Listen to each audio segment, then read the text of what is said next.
Hi every one. ഇന്നത്തെ നമ്മുടെ topic എന്ന് പറയുന്നത് നമ്മുടെ വി ഡി സതീശൻ സാറിന്റെ സ്പീച്ചിന്റെ ചെറിയൊരു ടോപ്പിക്, ചെറിയൊരു പോർഷനാണ്. അതിനകത്ത് ആ പോർഷൻ ഇതിനകത്ത് ഇവിടെ വരണം എന്നുള്ള കാരണം എന്താണെന്ന് വെച്ചാൽ എനിക്ക് തോന്നുന്നത് കുറച്ചുകൂടി റെലവെന്റ് ആണെന്ന്. ബിക്കോസ് പുള്ളിയുടെ സ്പീച്ചിനകത്ത് ഉണ്ടായിരുന്ന ഒരു കാര്യം എന്തായിരുന്നു എന്ന് വെച്ച് കഴിഞ്ഞാൽ നമുക്ക് പൈതൃകങ്ങളായിട്ടുണ്ടായിട്ടുള്ള നമ്മുടെ ഡിഷസ് കാര്യങ്ങളൊക്കെ അത് ഒരു തലമുറയിൽ നിന്ന് പോകണ്ട വരും തലമുറയിലേക്കൊക്കെ പകർന്നു കൊടുക്കാനായിട്ട് മകന്റെ ഭാര്യ അല്ലെങ്കിൽ മകൾ ഇവരിലേക്കൊക്കെ അത് പകുത്തു നൽകണം അമ്മമാര് എന്നൊക്കെയായിരുന്നു അതിനകത്ത് പറഞ്ഞിട്ടുണ്ടായിരുന്നത്. അപ്പൊ ഇതെന്തുകൊണ്ട് ഇവിടെ റെലവെന്റ് ആയി എന്ന് പറയുമ്പോൾ ഇതൊരു പ്രത്യേക കാറ്റഗറി ഓഫ് ആളുകളിലേക്ക് മാത്രം ഒതുങ്ങി പോകുന്നു, സ്ത്രീകളിലേക്ക് മാത്രം ഒതുങ്ങി പോകുന്നു.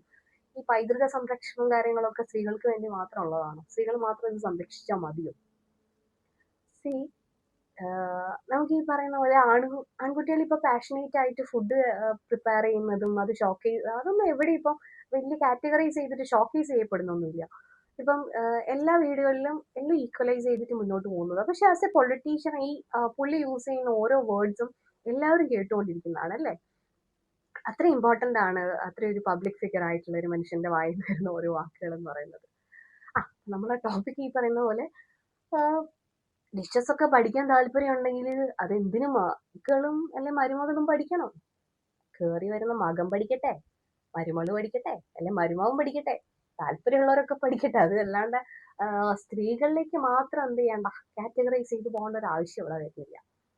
പൈതൃകം എന്ന് പറയുന്ന സാധനം എല്ലാവർക്കും കൂടി വേണ്ടിയിട്ടുള്ളതാണെങ്കിൽ ഉത്തരവാദിത്ത ബോധം എന്ന് പറയുന്നത് എല്ലാവർക്കും കൂടി വേണ്ടിയിട്ടുള്ളതാണ്. സോ നിങ്ങൾക്ക് ഈ ഒരു ടോപ്പിക്കിൽ നിങ്ങളുടെ ഒരു ഒപ്പീനിയൻ എന്താണെന്നുള്ളത് വീഡിയോയുടെ താഴെ കമന്റ് ബോക്സിൽ രേഖപ്പെടുത്തണം കേട്ടോ. സോ ഇഷ്ടമായിട്ടുണ്ടെങ്കിൽ എന്തായാലും ലൈക്ക് ചെയ്യണം, ദെൻ ഷെയർ ചെയ്യണം, സബ്സ്ക്രൈബ് ചെയ്യണം, കമന്റ് എന്തായാലും ഇട്ടേക്കണം. Okay, thank you so much.